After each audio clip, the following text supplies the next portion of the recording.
I got a candle making kit for Christmas because Kirk's lovely. Yes, but I am. need something to put my candle in. So Yeah. I'm going to make a candle pot. And candle. And a candle. Yeah. Okay. Hey folks, welcome to the channel. Hello. So I have this rose pot mould. And I thought it would make a particularly nice candle holder. Yeah. So I like to do the watered down pigment effect. I don't know what the watered down pigment it's effect. basically where I take pigment and I water it down a bit so it's not quite so, it gives a more subtle colour. Okay. Rather than a in your face, which is normally what I'd go for, but I don't know. I'm in a bit of a pastel phase at the moment. I know, yeah. It's freaking me out. It needs to stop, but I'm loving some of these pastel colours. Anyway, I did a pink. Well, it's not pink. It's ruby blush, I think it is. A green and a purple, because shocker, purple. And then I mixed up some of my AquaCast. For anybody who doesn't know, the AquaCast is my eco resin of choice for any number of reasons, but it's fantastic. So I wanted the pot itself to be quite a vibrant green, but also subtle. What? I know. You wanted it to be subtly vibrant? Yes. Okay. I know. I don't know what's happening to me.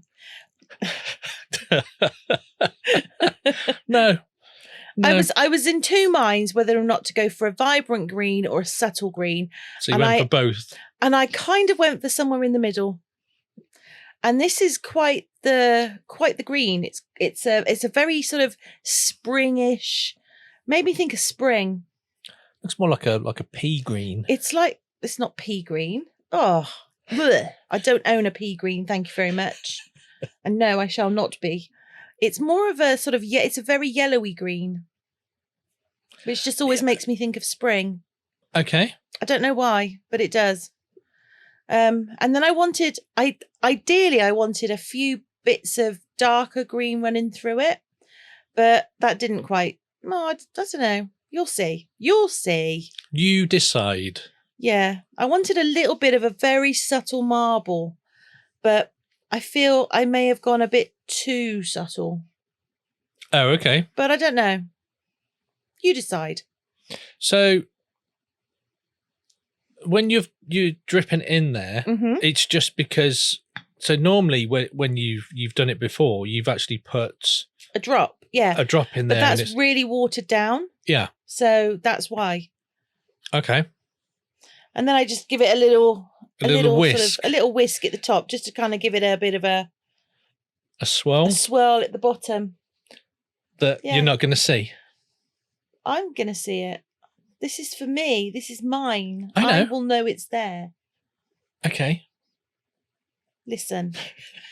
Anyway, this is where I feel the watered down pigment bit works really well, because I actually put the colour straight into the pot like that. And then once I add the AquaCast, it swooshes it out and makes it. I was going to say, yeah, because as soon as you put it in, it would actually just push all of that out.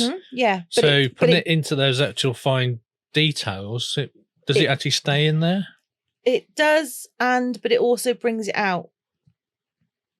Okay. You'll see. It's difficult to explain. You'll see when I demould it. But I really, really like the effect. And then I wanted a purple bottom on the lid, so I just stuck a load of purple on. That's blue. It's not. It's periwinkle. It looks blue. It's purple.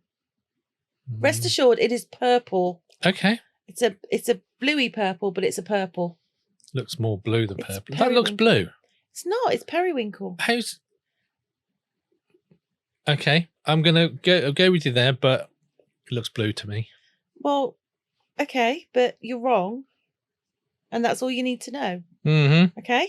Okay. So I spent quite some time giving them a good tap, And then I left them for the, allotted 90 odd minutes. Do you have to leave it a little bit longer because you put more water Because I in put it? more water in, you do leave it a little bit longer.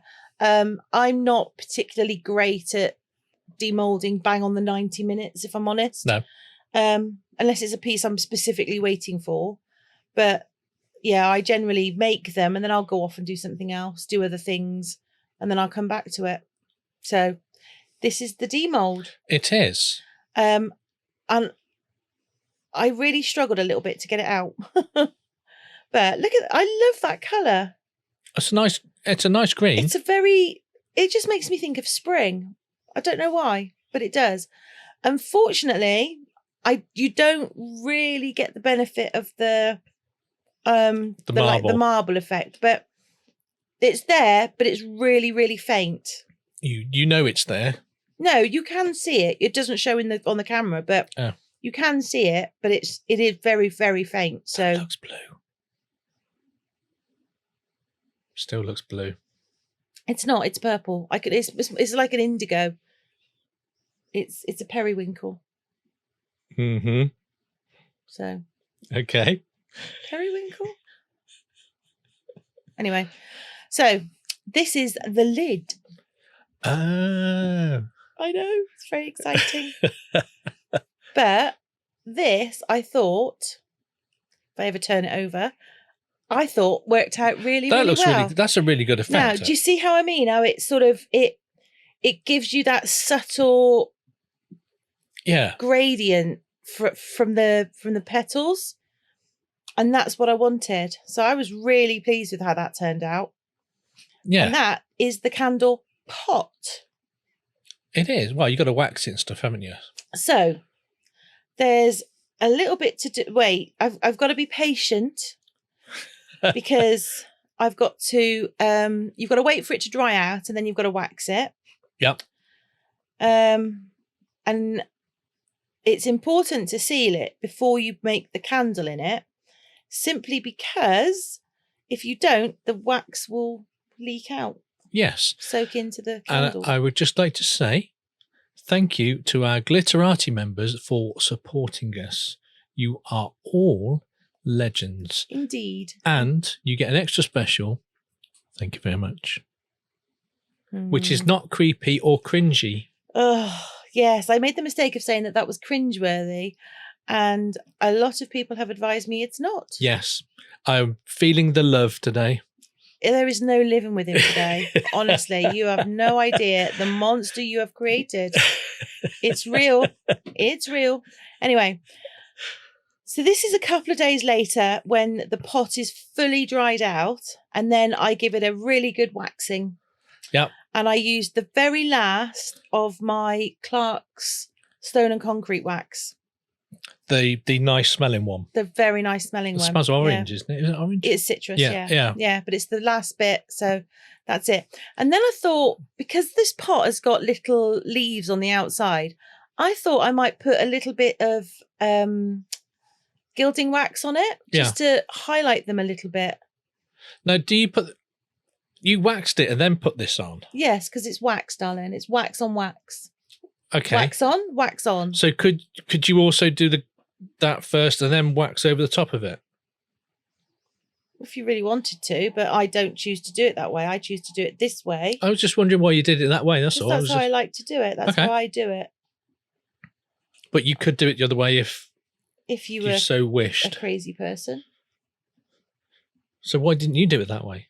Because I'm not a crazy person. Yes, you are. Rude. Wow. Wow.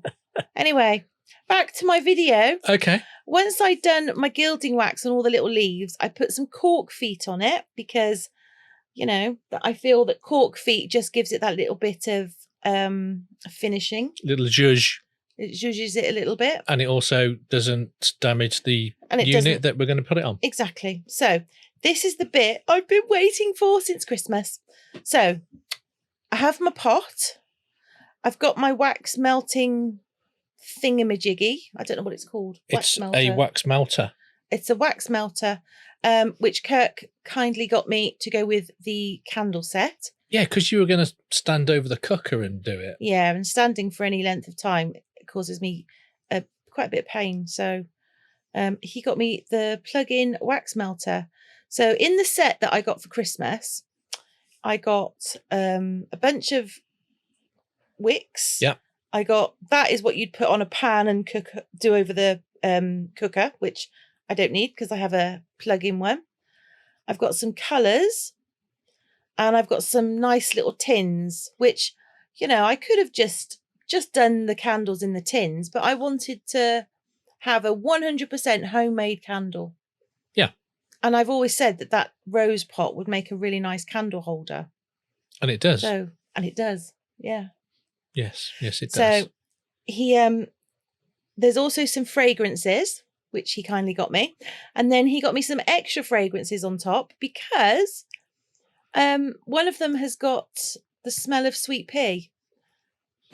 And sweet pea always reminds me of my granddad because... It's your favourite smell? It is my favourite smell.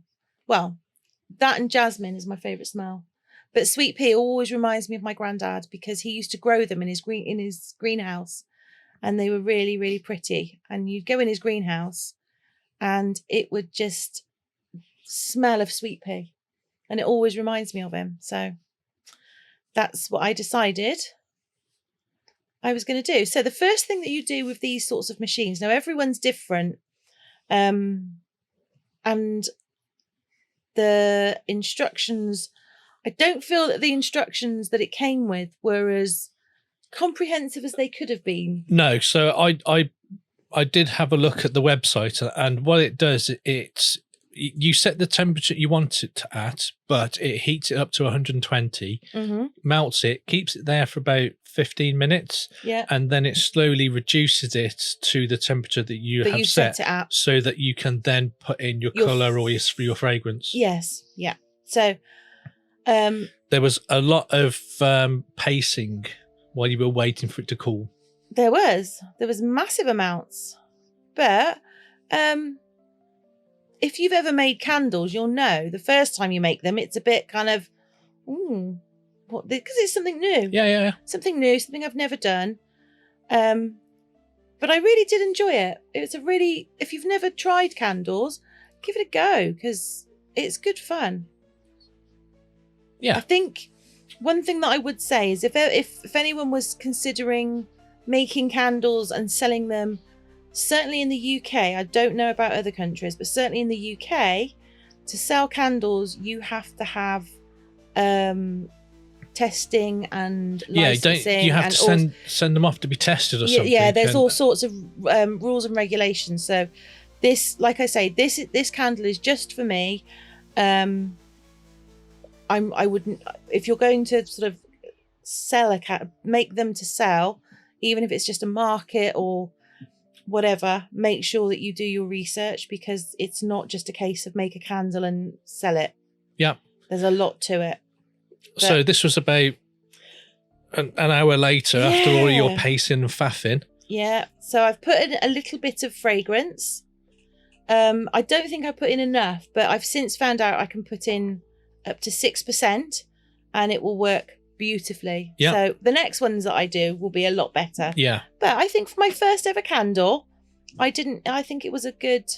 I think you did a really good job. Well. Yeah, the smell wasn't as apparent, but now that you've done it once and you know what to expect. I've done it a few times because you did the others. I made all those little tins at the back. Yeah. But it came with these little sticks that have got holes in to put your things in. But I was really, really chuffed with them. Yeah. Really chuffed. And there they are. There's the finished piece. So if you like our creative sort of chaos, please do feel free to hit that like button. Yeah. And while you're down there, why not give the subscribe a little tickle too? And by the power of YouTube and its wizardry, they will give you a video any moment now that they think you might like after this one. Yeah. So feel free to go watch that one too. Yeah. Twice. Yeah. Hopefully we'll see you in the next one. Yeah. Take care and bye for now. Bye for now.